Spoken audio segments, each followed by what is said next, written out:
5950이라는 제목으로 하나님 말씀 나누도록 하겠습니다.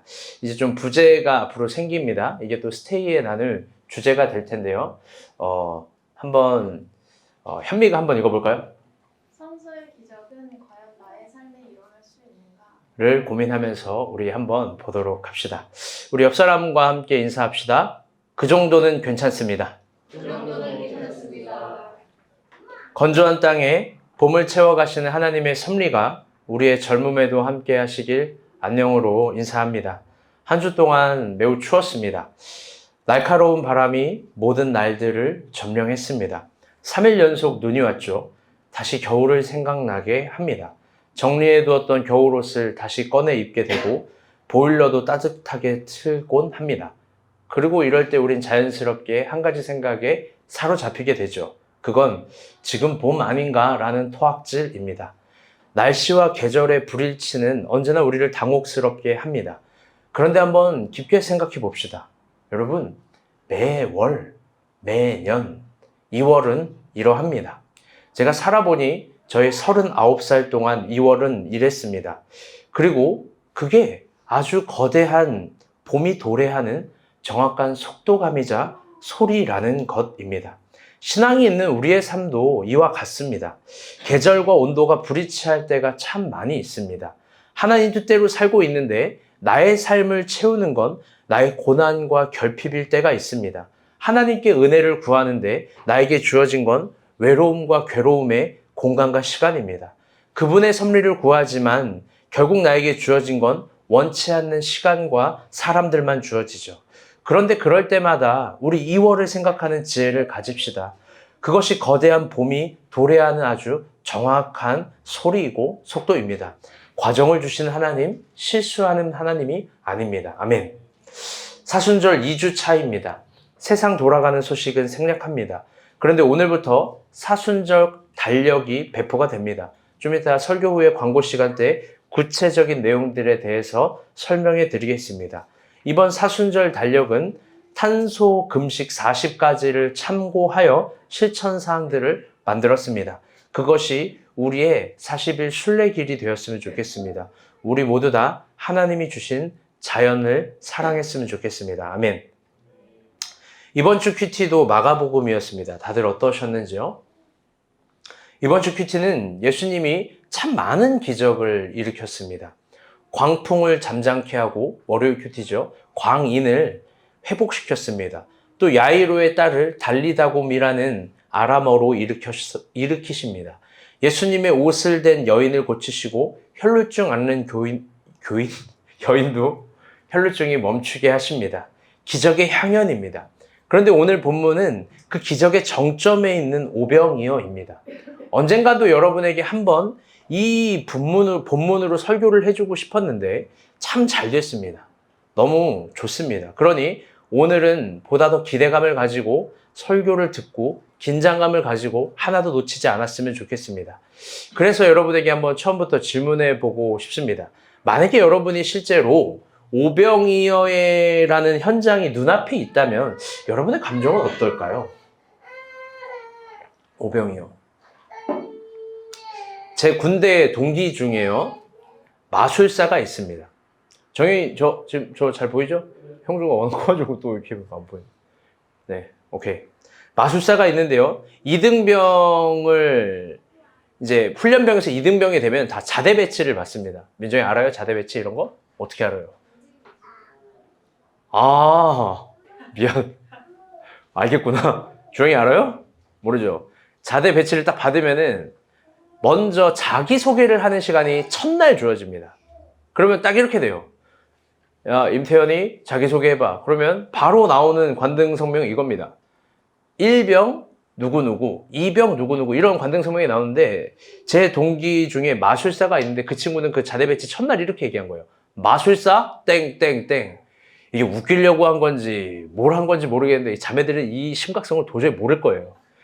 이게 첫날 자대 배치에서 이렇게 했는데요, 이 분위기가 굉장히 삼엄했고요, 고참들에게 완전히 찍혔습니다. 고참들이 대답합니다. 아, 네가 마술사야? 지금 손가락 자르는 마술 해봐. 몸통 자르는 마술 해봐. 못하면 내가 오늘 저녁에 직접 해줄게. 너 지금 전투모 속에서 비둘기 나오게 해봐. 못하면 내가 오늘 네 얼굴 비둘기 되게 해버릴 거야. 막 이러면서 분위기가 굉장히 어려워집니다. 당연히 그 친구는 그런 마술을 못합니다. 그런데 그 친구가 담대하게 이런 말을 하는 거예요. 저는 그거보다 더 눈앞에서 놀라운 마술을 펼쳐줄 수 있습니다. 라고 하면서 네모반 안에 다 쓰레기통이 있거든요. 쓰레기통 안에 있는 캔을 딱 꺼내더니 이 진짜입니다. 캔을 구겨져 있는데 이거를 이렇게 하더니 캔이 펴지는 거예요. 심지어 그 캔이 분명히 다 먹고 버린 건데 따니까 콜라가 나오는 거예요. 그럼 제가 사기꾼이 아니에요. 저기 옆에서 봤어요. 그러더니 부대에 갑자기 그 때려 죽이려고 했던 그 안 좋은 분위기가 오? 이렇게 되는 겁니다. 그러더니 국방일보라고 군인은 늘 신문을 보고 신문은 칼각, 오하열로 덮여 있는데요. 그 신문을 갑자기 가져오더니 두 번째 실효적인 마술입니다. 그러더니 국방일보를 미친놈인 줄 알았어요. 이제 오면. 내 후임이 그랬으면 진짜 때려 죽였을 텐데. 국방일보를 5번을 찢는 거예요, 여러분. 눈앞에서 5번을 찢더니 갑자기 뒤로 짠 하더니 똑같이 붙어 있는 거예요. 여러분, 안 신기하죠? 마지막으로요. 제 이제 거짓말쟁이가 아니에요. 이등병이니까 짝대기 하나 전투모인데 이거를 위로 이렇게 딱 던져서 받았는데 병장 오버로크가 되어 있는 거예요. 너무 신기한 거예요. 온통 다 신기한 겁니다. 그래서 그 친구가 인기쟁이로 변했어요. 너는 뭘 하다 왔냐? 그래서 저는 뭐 이게 비하 발언은 아닌데 저는 항상 고졸이라고 하고 사회에서 배운 게 없이 왔다 이렇게 얘기를 했어요. 그래서 저를 상당히 불쌍히 여기는 거예요. 이 친구한테 마술 배우라고 앞으로 먹고 살아갈 길이 창창하다고. 그래가지고 이제 저희 같은 짝꿍이 됐습니다. 이게 동기조가 있는데 마술사랑 고졸이랑. 그래서 그 친구를 어머니한테 이런 얘기 처음 하는데 그 친구한테 물어봤어요. 나중에 이제 친해져가지고 그 친구 인기쟁이가 된 거예요. 분위기를 역전한 거죠.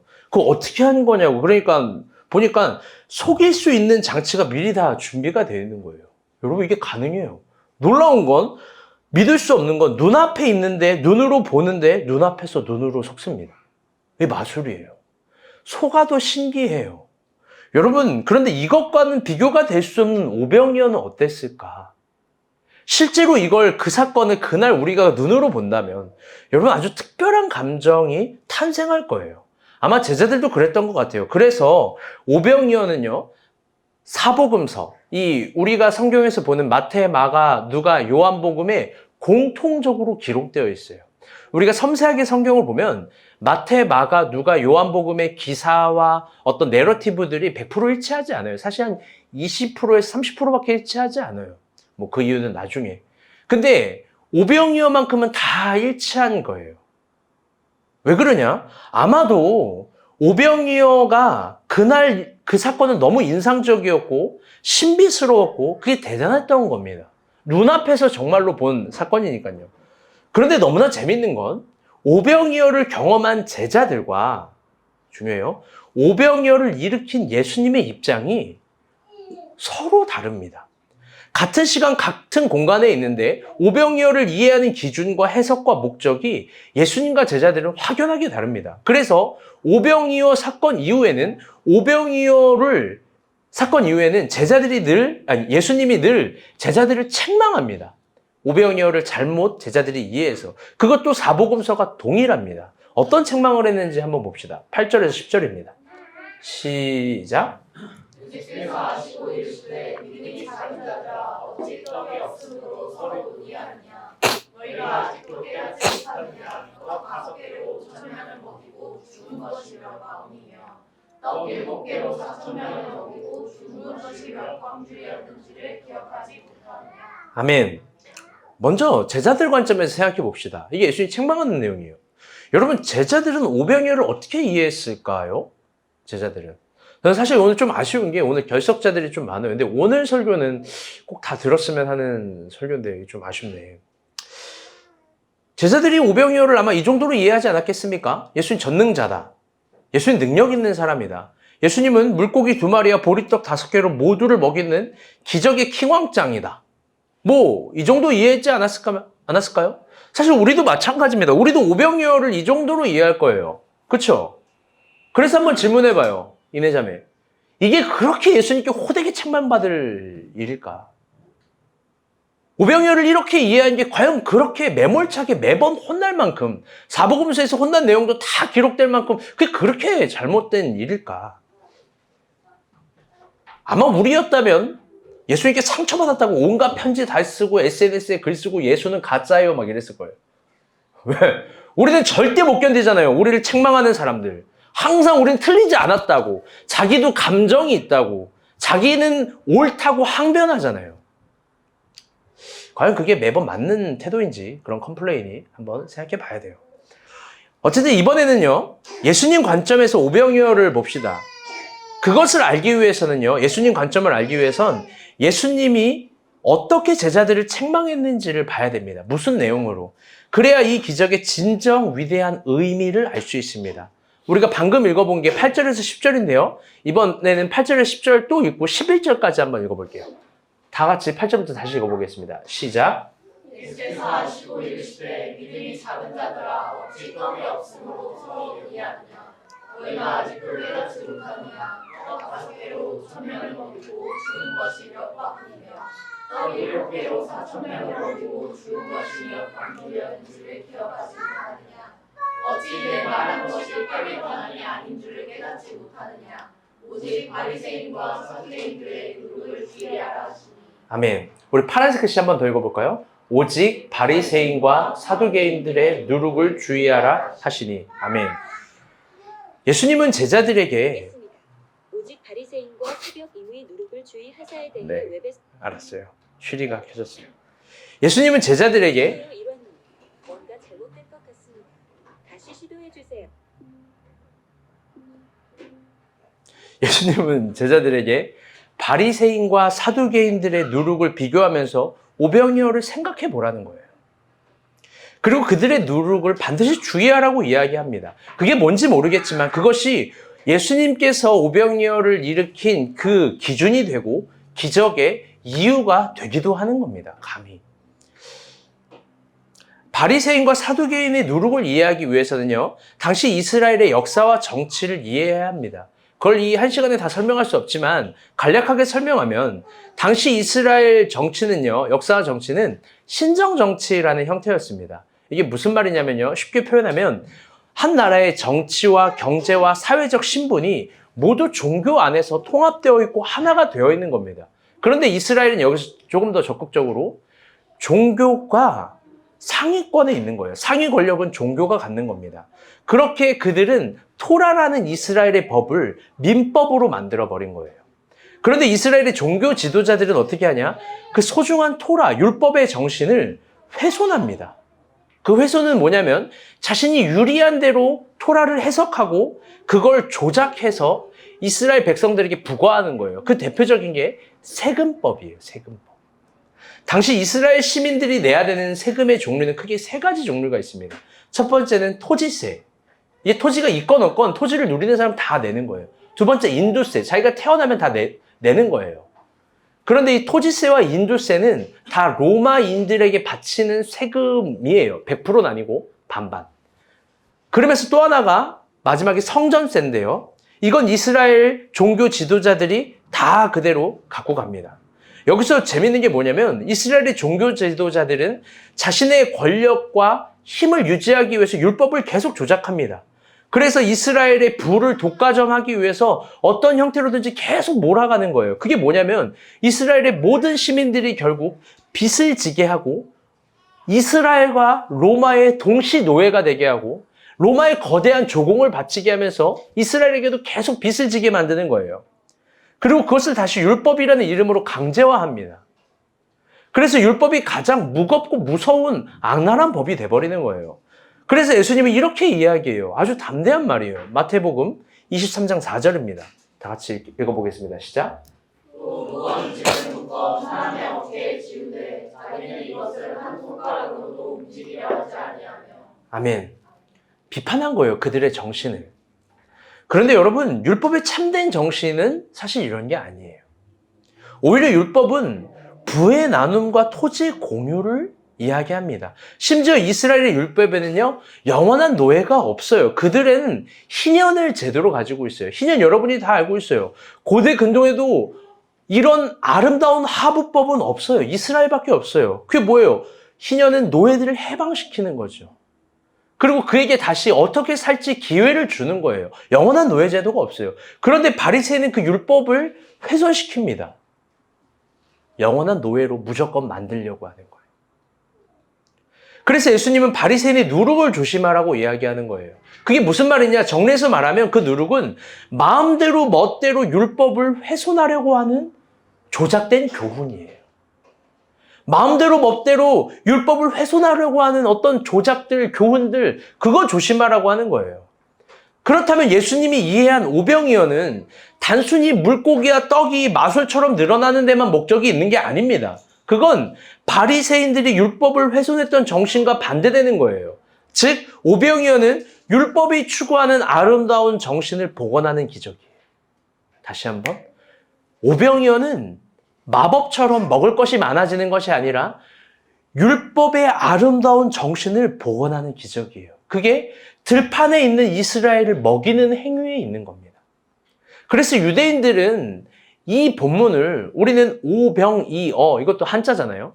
한자어로 표제어를 만들어서 우린 다 그렇게 이해하고 있는데 그들은 이걸 오병이어라고 말하지 않아요. 뭐라고 이야기하냐? 다 같이 따라볼게요. 메시아 잔치. 메시아 잔치라고 이해해요. 그들은 이 사건을 메시아 잔치라고 부릅니다.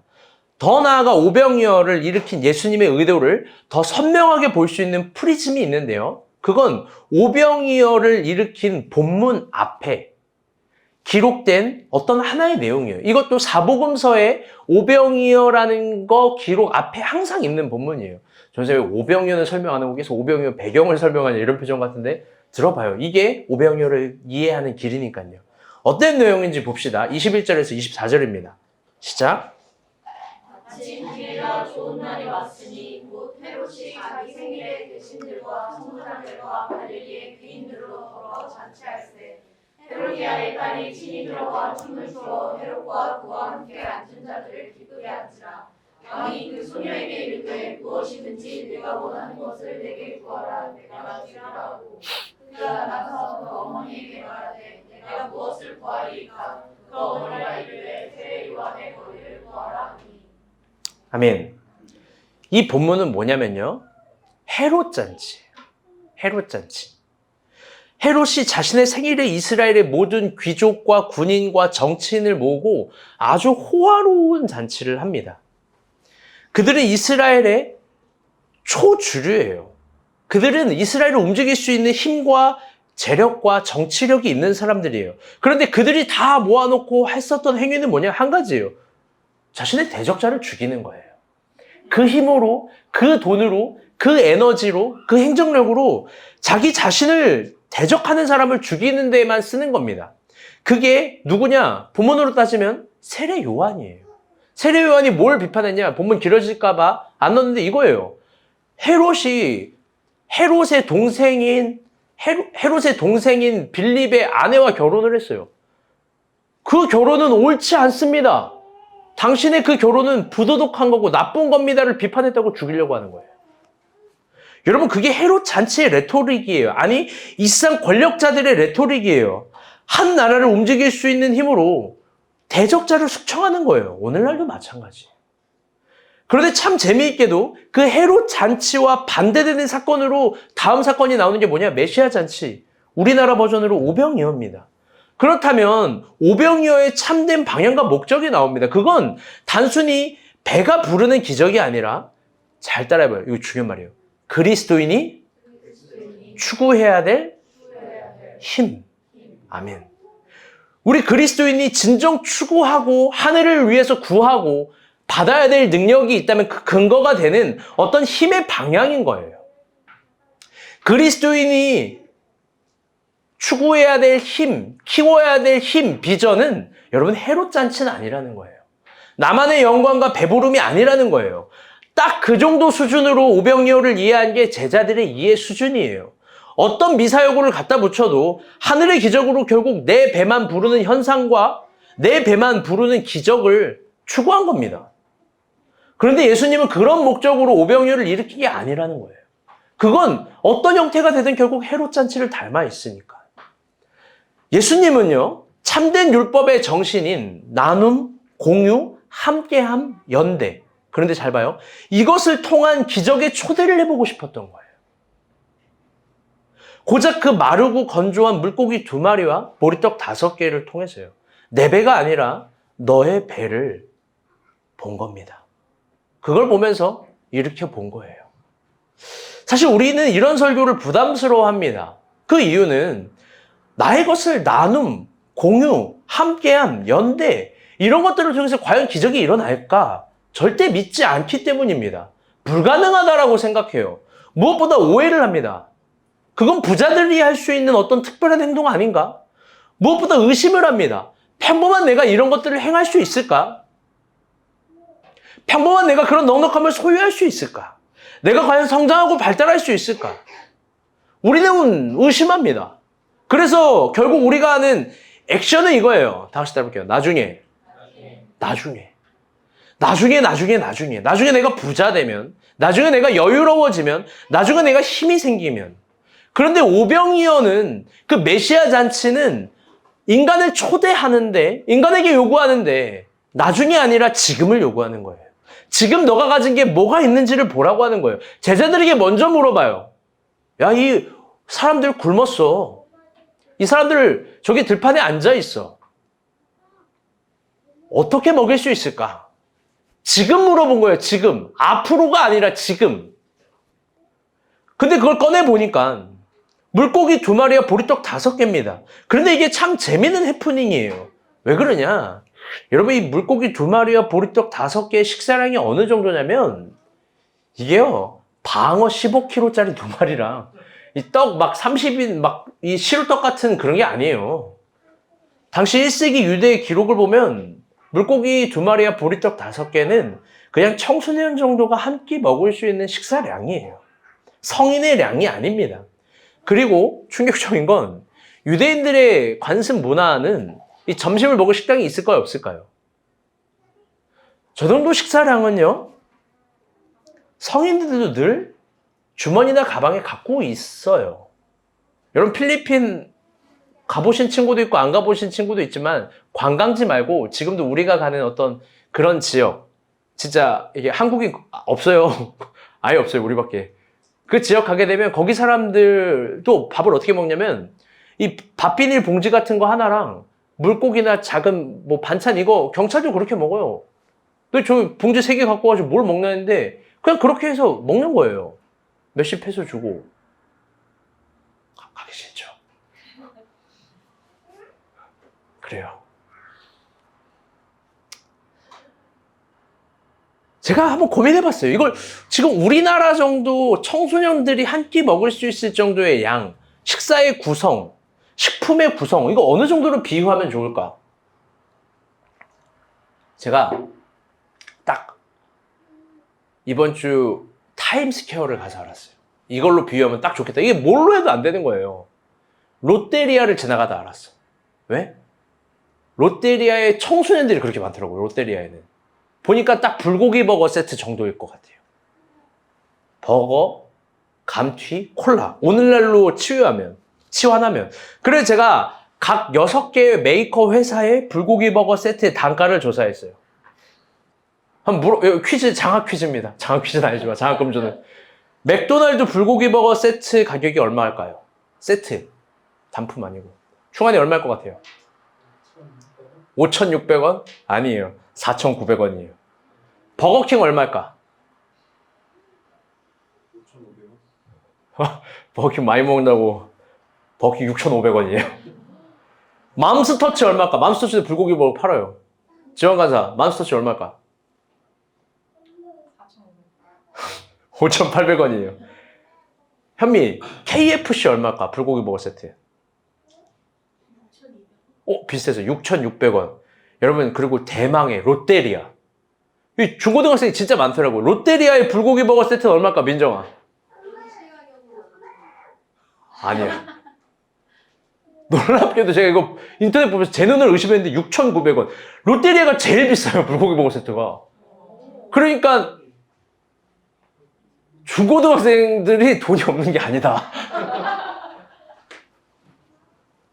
맥도날드가 제일 싸더라고요. 뭐 그걸 얘기하는 건 아닌데. 여러분, 이제부터 제가 중요한 얘기를 할 거예요. 세 가지를 할 건데 첫 번째 얘기부터 한번 잘 들어보세요. 이 총 6개 불고기 버거 세트, 6개 회사의 불고기 버거 세트의 평균 단가는 4,000원대부터 6,000원대가 있는데 이럽니다. 5,950원이에요. 오늘 설교 제목이에요. 5,950원. 한번 물어볼게요. 나는 지금 여기서 5,950원이 없는 사람, 좀 부담스러운 사람 있을까요? 아, 오늘 안 온 사람들이 다 그런 사람들인가? 5,950원. 물론 있을 수도 있어요. 5,950원이 좀 부담스럽고 한 끼 식사로 좀 어려운 사람도 있을 수 있어요. 그런 분들은 저에게 얘기해 주셔야 돼요. 왜? 그런 사람들은 이제 도움을 받아야 되는 사람들이에요. 어쨌든, 진짜로. 형주 지금 웃는데, 전세에게 5,950원. 잘 들어봐요. 두 번째로 중요한 이야기를 한번 해볼 거예요. 만약 제가 여러분에게 1대1의 관점에서 한번 얘기하는 거예요. 현미야, 전사에게 식사 대접 한번 해봐라 라고 요청한다면 평균 가격 5,950원의 불고기 버거 세트 사줘요, 안 사줘요? 내가 진짜 놀라운 얘기 해줄게. 이런 얘기 써놨어. 이런 사람은 없을 거다라고 써놨어. 그러면서 물론 2,000원짜리 김밥 사줄 놈도 있죠. 절대 여러분을 과대평가하지 않아요. 써서. 너 그럴 거야? 나는 확신한다고 썼어요. 뭐라고 썼냐? 그래도 나를 대접한다면 10,000원 이상의 단가는 사주지 않을까? 새우버거? 잘 알아들었다. 너 필리핀에서 내가 뭘 먹는지 한번 보자고. 여러분 그렇지 않습니까? 내가 식사 대접을, 야 성민아 오랜만에 왔는데 무례하게 오랜만에 온 친구에게 전사님 밥 한 끼 사줘라 라고 하면 뭐 사줄 거예요? 네? 적어도 10,000원 이상의 단가는 사주지 않을까요? 이 눈빛이 전혀 아니라. 여러분 생각해봐요. 여러분이 힘들다라고 할 때 저는 여러분을 아웃백 데리고 가서 한 10만 원짜리 스테이크를 사주는 사람 아니었어? 이런 나쁜 놈들. 저는 정말 자신해요. 우스갯소리로 이런 분위기지만 제가 밥을 사달라고 하면 10,000원 정도는 사주겠죠. 10,000원 정도는 사줄 거라고 100% 확신해. 이게 내 자존심이야. 아마 다 그럴 거예요. 저에게 분명 좋은 걸 사줄 거고, 제가 좀 죽는 신용, 아이고 힘들다 어렵다 라고 하면 여러분 막 보양식 사주고 뭐 그러지 않겠습니까? 그럴 겁니다. 그럼 이제 세 번째로 마지막 가장 중요한 이야기를 해볼게요. 잘 들어봐요. 지금 여러분 앞에, 여러분이 보는 뷰에 진짜 어렵고 가난하고 힘겹고 어떤 노숙하시는 분 같은 배경도 한번 생각해봐요. 이런 표현이 좀 미안하지만 그런 분들이 한 1,000명 정도 있다고 쳐봐요. 1,000명. 눈앞에 1,000명이 있습니다. 제가 그들에게 선교 헌금 보내자라고 하면 여러분 얼마 낼까요? 우리가 본 교회는 아주 수준이 높고 이런 거에 진심이에요. 그럼에도 불구하고 제가 확신하면 우리가 본 교회인 전교인 중에 우리가 본 교회 높은 수준이라는 배경 속에서 얘기하는 거예요. 한 50% 정도만 헌금할 거예요. 5, 60%. 일반 교회는 10%, 20% 정도일 거예요. 물론 여러분 이런 생각할 거예요. 아니요, 전사님 다 헌금할 거예요. 아니요, 막상 그렇게 헌금하자고 하면은 제가 성급한 일반화의 오류를 하는 게 아니라 아마 헌금 못 할 거예요. 5,950원 정도 쉽게 쓸 수 있지만 그때 못해요. 왜 못하냐? 단순한 생각이 들어요. 늘 그럴 땐 자기가 돈이 없다고 생각해요. 늘 그럴 때는 자기는 더 어려운 환경 속에 있다라고 생각해요. 5,950원 정도 쉽게 밥 먹을 때 사용할 수 있을 수도 있지만 그 점심 가격, 그거 내가 못 쓴다라는 거예요. 결국 제가 오병이어를 통해서, 아니 오늘 본문이 오병이어를 통해서 꼬집고 따지고 책망하고 싶은 게 이거예요. 요한복음 6장 9절입니다. 한번 읽어봅시다. 시작. 여기는 하나님께서 우리가 5개와 물고기 2마리를 가지고 있나이다. 그러나 그러나 그것이 이 많은 사람에게 얼마나 되겠사옵나이까. 아멘. 여러분, 저 파란색 글씨 한번 읽어볼게요. 시작. 여기에 한 아이가 있어. 방금도 말했지만 저건 어린아이가 평범하게 가지고 다니는 식사량이에요. 특별한 양이 아니에요. 간절한 헌신도 아니에요. 그래서 꼬집고 따져서 물어보는 거예요. 성서학자들이 이야기하는 거예요. 저기 장정 중에 5천 명이 먹었다는데 대부분 신학자들이 확신하는 바 저 현장의 장정들도 그 정도 식사량은 주머니 속에 가지고 있다라는 거예요. 그걸 묻고 그걸 따지기 위해서 어린아이라고 정확하게 표기하는 거예요.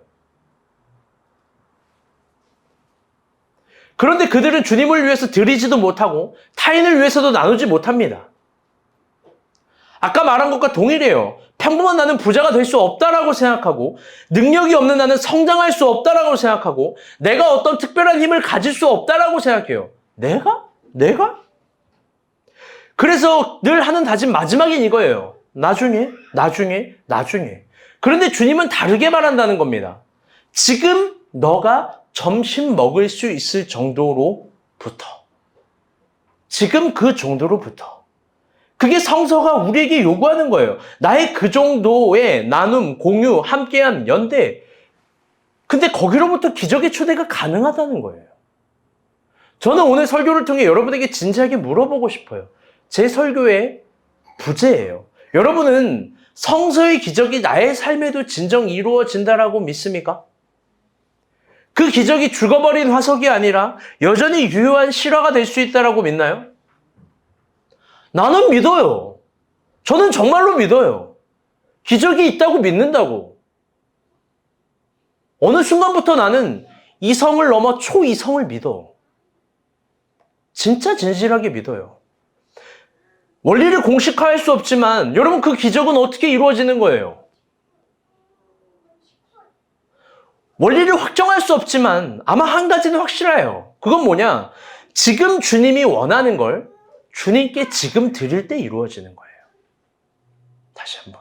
지금 주님이 원하는 걸 지금 주님께 드릴 때 이루어지는 거예요. 예수님의 기적을 가장 가까이에서 본 베드로 이야기를 한번 봅시다. 딱 3절만 봅시다. 시작.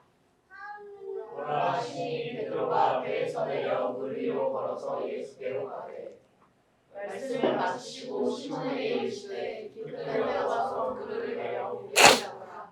그렇게 하니 고기를 잡은 것이 심히 많아 그물이 찢어지는지라. 시간 관계상 딱 3절만 했지만 되게 내러티브는 많습니다.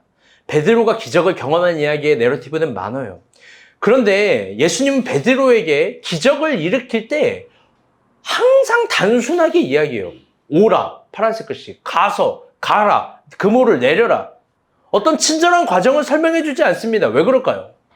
여러분, 예수님이 불친절해서 그런 게 아닙니다. 단지 믿음의 세계는요, 잘 들어봐요. 언어로 이해하는 것이 아니라 몸으로 또 영적으로 이해해야 될 영역이 존재하기 때문이에요. 그건 굳이 우리가 가진 인간학적 관점에서 표현하면 영감이고 감각이에요. 그리고 그게 뭐냐? 다시 따라해볼게요. 체험신앙. 그게 체험신앙이에요. 그렇게 예수님은 예수님이 보이는 만큼 말한 거예요. 베드로야, 오라. 물이에요. 가운데 물. 와. 밤새 물고기를 못 잡았어요. 가. 다시 그쪽으로 가래요. 그물 내려. 그런데 중요한 전제가 있어요. 지금. 만약 베드로가 자기가 지금 당장에 덜 준비되었다라는 인식으로 주님 나중에요. 주님 추후에요. 주님 다음에요. 말했다면요. 단 한 가지의 기적도 못 봤을 거예요. 베드로의 컨디션은 조금 나아졌을지 모르겠지만 절대 못 봐요. 중요한 이야기예요. 잘 들으세요. 성서의 기적은 언제나 그래요. 지금 순종하는 사람들에게 시작되는 시간표예요. 그리고 그 시간표를 진실하게 믿는 사람들이에요. 그런데 다들 자기의 시간표, 자기의 느낌, 자기의 덜 준비됨만 생각해요. 결국 그래서 뭘 하냐? 주님께 투자하지 않고 하나님을 더 믿어보지 않고 자기에만 투자하는 거예요. 자기에게만. 그래서 한번 물어보고 싶어요. 자기에게 그렇게 많이 투자했는데 그 얼마나 투자 대비 남았어요? 여러분, 초월한 나를 만나본 적이 있고 한계를 이겨낸 나를 여러분 만나본 적이 있습니까? 성서가 그걸 이야기한다면 내가 가진 것 이상의 초월성, 내가 가진 능력의 한계 이상성, 여러분 그게 우리 가운데 이루어질 수 있는 어빌리티, 능력이라는 거예요. 도달할 수 있다는 거예요. 그건 여러분이 정교하게 짠 루틴이나 시간으로, 계획으로, 시간표로 절대 이루어질 수 없는 거예요. 제가 보니 그래요. 제가 보니 정말 그래요. 여러분 깊게 생각해 봅시다. 우리 모두는 쉽게 사용할 수 있는 5,950원 정도 가지고 있어요. 전도사님 대접할 땐 그 단가가 1만 원 정도 올라갈 수 있습니다. 나를 위해서 쓸 땐 2만 원 정도 단가가 올라갈 수 있죠. 사랑하는 누군가를 위해서 쓸 땐 여러분 10만 원 안 올라가겠습니까? 한번 물어볼게요. 충환이 혼자 밥 먹을 때 뭐 먹어요? 뭐 김밥이나 먹겠지. 나는 가끔 지원이의 위장이 의심스러워. 얘 위장이 아니라 또 얘기해서 미안한데 내 얘랑 오래 있잖아. 얘 인간성에 대해서 의심스러워. 점심을 30일 중에 29일 아니야 31일 중에 30일을요 돈가스 김밥만 먹어. 사실 5,950원보다 아래인 음식을 먹어 얘는. 그것도 다 안 먹어. 배부르대. 식욕이 있는 인간이야 없는 인간이야. 그럼 미안해. 그러니까 얘한테는 적용이 안 돼요. 그런데 오지를 위해서 얼마 써요? 오지가 먹는다고 할 때 5만 원 이상 식사를 쓰고도 내가 이거 돈 못 쓴 티 나나? 아, 내가 6만 원짜리 메뉴를 시켰어요. 머릿속으로 막 단가 계산이 막 들어가지 않겠습니까? 연인일 땐 다 그런다고, 연인일 땐. 여러분, 우리는 모두 5,950원 정도는 가지고 있어요. 그런데 이게 화폐 단위 말고 누구나 행할 수 있는 에너지 가격으로 한번 생각해 봅시다.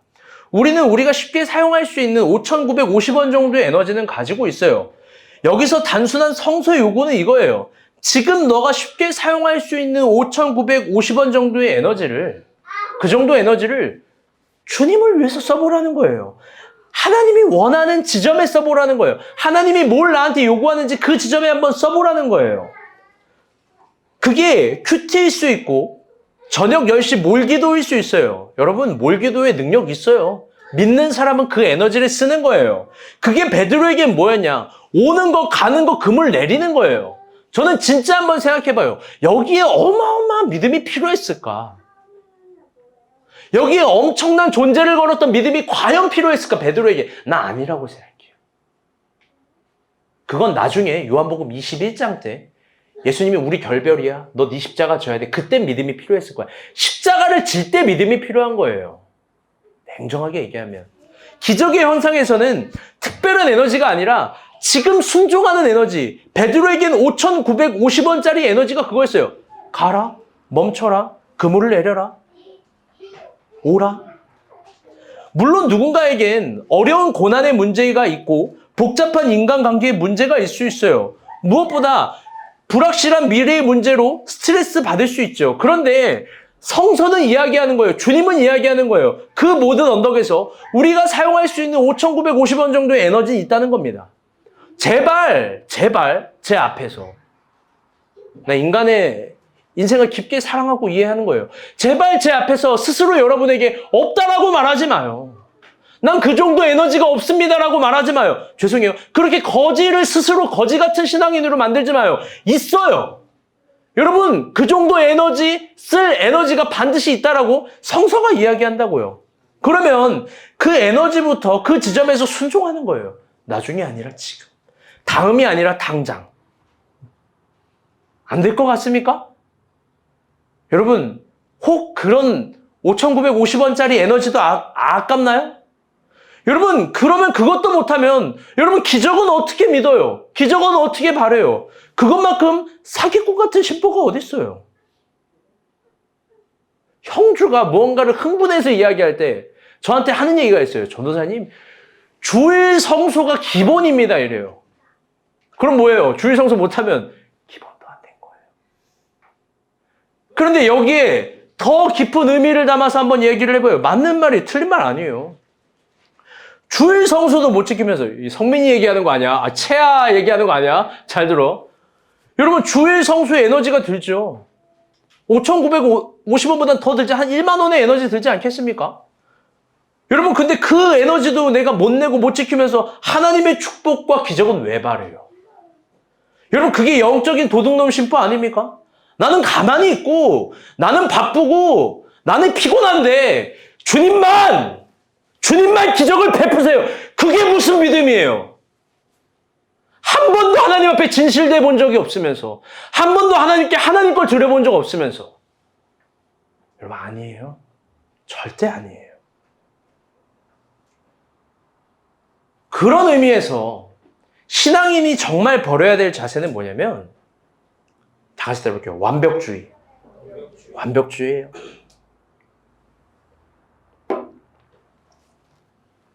다들 우리는 죄송해요. 덥네.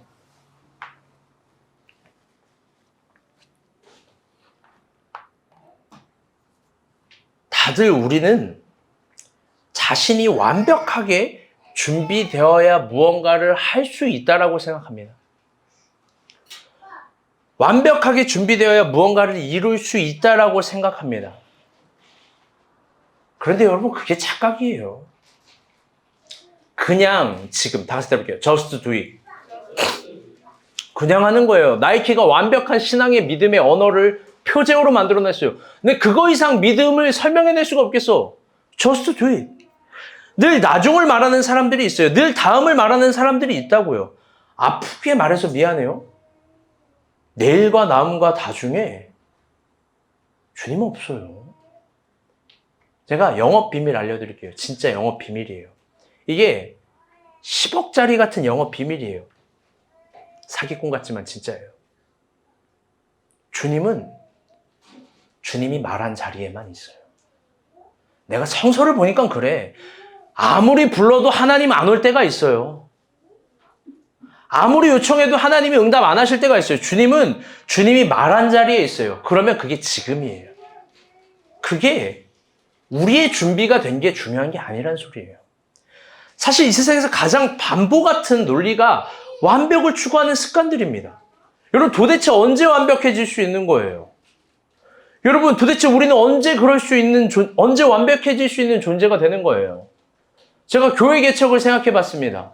지금 우리가 본 교회 개척 규모, 이 모든 것들, 인테리어부터 카페, 포마이티니 이게 다 교회 건 아니지만 함께 하는 거, 얼마를 주면 설득이 당하는 거예요? 얼마를 주면 이런 거 할 수 있는 거예요? 제가 생각해 봤어요. 한 4, 5억은 있어야 뭔가를 설득될 수 있는 게 되지 않을까?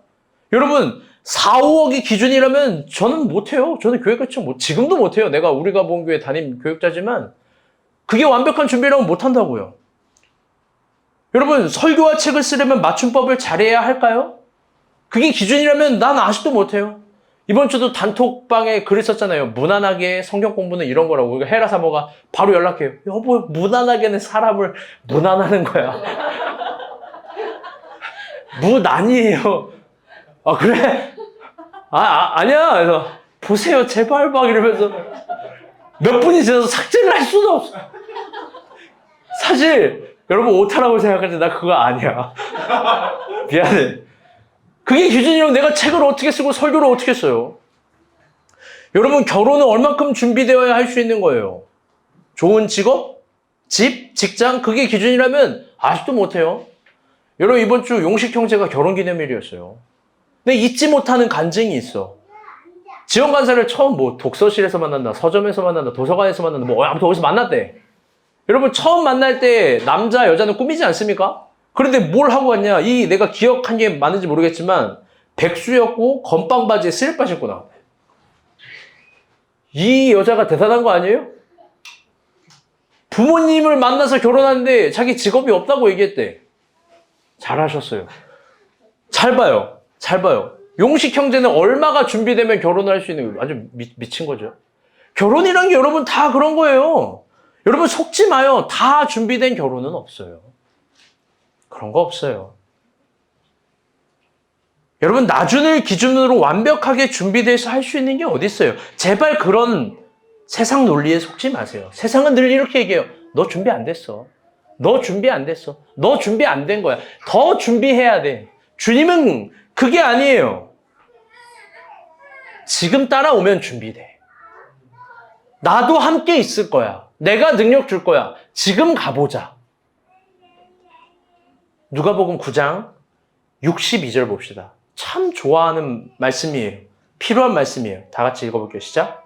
예수께서 이르시되 손에 쟁기를 잡고 뒤를 돌아보는 자는 하나님의 나라에 합당하지 아니하니라 하시니라. 아멘. 한 번 더 읽을게요. 시작. 예수께서 이르시되 손에 쟁기를 잡고 뒤를 돌아보는 자는 하나님의 나라에 합당하지 아니하니라 하시니라. 아멘. 이 말씀을 반대로 보면요. 하나님 나라에 합당한 자는 앞만 보고 쟁기질하는 사람이에요. 기적은 일어나요. 지금 할 수 있는 5,900원, 5,950원의 에너지를 사용할 때부터 기적이 일어나요. 위대한 기적 반드시 일어나요. 지금 주님이 원하는 지점에 5,950원 에너지 사용하면 일어나요. 아까도 얘기했지만 그게 누군가에겐 큐티고 누군가에겐 기도고 누군가에겐 뭐고 힘든 일일수록 더 주님이 원하는 지점부터 할 수 있어요. 내가 에베레스트 산은 올라갈 수 없지만 우리 집 계단은 올라갈 수 있는 에너지가 있는 거예요. 제발 내가 그럴 에너지도 없다고 말하지 마요. 그렇게 말하지 마요. 주님은 있다고 이야기하니까. 하나님 나라는 뒤돌아보지 않고 그런 마음으로 전진하는 사람들에게 합당한 세계입니다. 마지막으로 정말 중요한 이야기 하나만 할게요. 오병이어 기적의 가장 중요한 테마입니다. 34절입니다. 시작. 예수께서 나오사 큰 무리를 보시고 그 목자 없는 양 같음으로 인하여 불쌍히 여기사 이에 여러 가지로 가르치시더라. 아멘. 빨간색 글씨 한번 더 읽어볼게요. 시작. 그 목자 없는 양 같음으로 인하여 불쌍히 여기사. 아멘. 오병이어 사건을 일으킬 때 보통 기적을 일으킬 때 주님이 일어나라, 걸어가라, 손이 펴져라 이런 건데 여기엔 특별히 이런 게 있는 거예요. 주님의 마음. 목자 없는 양 같음으로 인하여 불쌍히 여기는 마음. 이게 단순히 저들을 먹이고 싶은 마음을 넘어 하나님 아버지 마음이 불쌍한 거예요. 나쁜 표현이 아니라 동정이 아니라. 그리고 그게 참된 율법의 마음이었던 거예요. 그게 하나님 아버지의 마음이에요. 저는 여러분의 푸르른 젊음에 이런 주님의 마음을 키우길 도전해요. 계속 강조하지만 기적이 있어요. 저는 우리가 본 교회 있다고 믿어요. 여러분 안 믿어도 나는 믿으니까 있을 거예요. 모두가 놀랄 만한 기업을 일으킬 만한 사람 나올 거고요. 엄청난 사업가가 나올 거고. 여러분 허연희 권사님이 아멘합니다. 우리 다 같이 아멘합시다. 4, 5억 정도는 쉽게 헌금할 사람 나올 거고. 그렇죠. 영향력 있는 사람이 나올 거예요.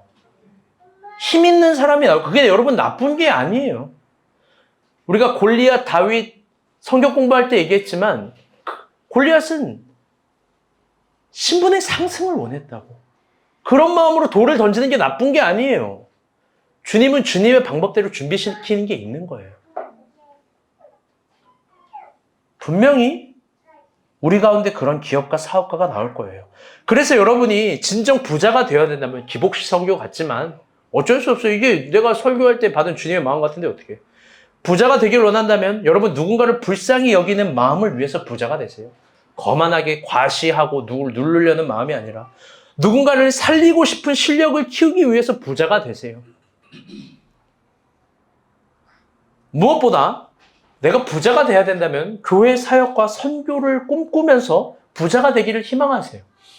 여러분 돈 거기에 써야 되는 거 아니에요? 진정 아름다움의 정점은 주님이 원할 때 그냥 전부 다는 아닐지라도 주님이 원하는 만큼 계산 없이 드리는 거예요. 저는 그런 부자가 되고 싶어요. 하나님 앞에. 제가 부자는 아니지만 그런 부분에서 아낌없는 부자가 되고 싶어요. 그럴 때 주님이 반드시 되게 할 거예요. 여러분, 진짜 중요한 이야기가 있어요. 마지막 이야기입니다. 진짜 중요한 얘기가 있어요. 여러분이 무언가를 가지고 있느냐는 중요한 게 아니에요. 주님이 뭘 가지고 있느냐가 더 중요한 법입니다. 이 지혜를 깨닫기를 바랍니다. 그럴 때 하나님께서 부자 되게 하실 거예요. 미안해요. 부자라고 계속 기복신화처럼 얘기해서. 근데 이런 마음을 주신 거 어떻게 해요? 정말 자주 봤어요. 하나님 안에서 이상하게 생각지도 못한 방법으로 부자가 된 사람들. 그러면 이상하게 생각지도 못한 방법의 일과 또 그런 시간들이 우리 안에 반갑게 기대함으로 있어야 되지 않겠습니까? 그건 지금 순종하는 사람들에게만 있습니다. 아멘. 말씀의 결론을 맺도록 하겠습니다. 오늘 설교 제목은요.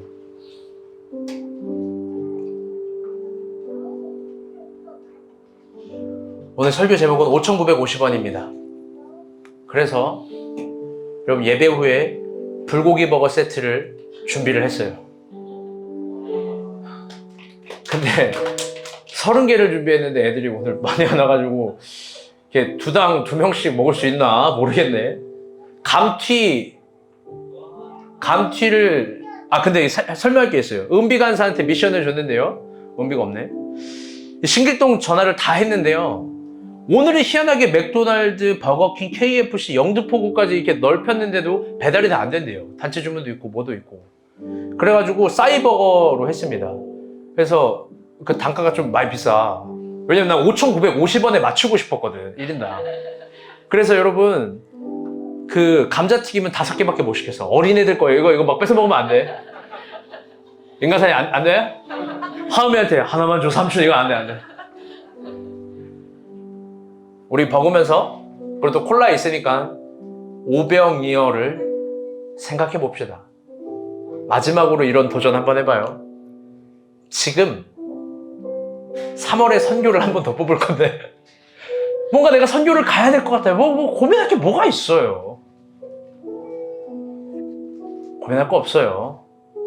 주님이 주시는데 내가 이간증 안 하려고 했는데 이거 해야 되겠다. 내가 치사해서 안 하려고 그랬는데 여러분 이 간증이에요. 잘 들어봐요. 내년에 안 갈 거예요. 우리 선교 2년 뒤에 갈 거야 이제 진짜. 근데 형주가 여러분 예리해요. 잠언의 관점에서 정말 똑똑한 친구예요.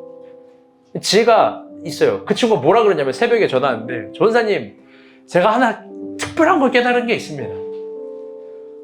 선교 갔다 온 사람들은 다 잘 됐다는 거예요. 생각해보니까 여러분 그래요. 김복순 권사님 암 수술이 그렇게 잘 됐어요. 권사님 힘이 넘치시죠? 못 살게 군데 자기를 막 어마어마해요. 수술 다음날 김치 담가서 갖다 줬잖아. 여러분 세상에 그런 사람이 어디 있어요? 암 수술 잘 됐어요. 야 연미 진짜 잘 되는 거야. 체하 나왔죠. 연미가 막 돈 때문에 걱정하고 있는데 연미가 그러대요. 보너스가 생기던데요 막 이래. 형주 캐치프레이즈 있죠? 인생은 연미처럼. 성민이는 어떨지 모르겠어요. 여러분 용식이 지원이 여러분 더 잘 됐어요. 티를 안 내서 그렇지 더 잘 되고 있는 거예요. 나는 여러분 저도 얼마나 잘 됐는데 이번 연도 월급도 생기고 4월에 목사 안수도 받아요. 할렐루야. 선교 갔다 와서 다 잘 됐어요. 진짜로 어거지로 껴맞추는 거 아니에요. 주님이 일하신다니까요. 그거 못 믿겠죠? 믿음 없는 사람은 끝까지 못 믿는 거예요. 내가 가고자 하는 마음 들 때 중간에 좀 더 쉬었다가 6월에 선교 갔다 와도 될 것 같아. 뭘 그렇게 고민하는지 난 모르겠네. 도저히 모르겠네. 그래요. 내가 무시해서 하는 얘기 전혀 아니고 이해해서 도전해서 하는 얘기입니다. 우리 다 같이 찬양 부르고 기도하며 나아가겠습니다.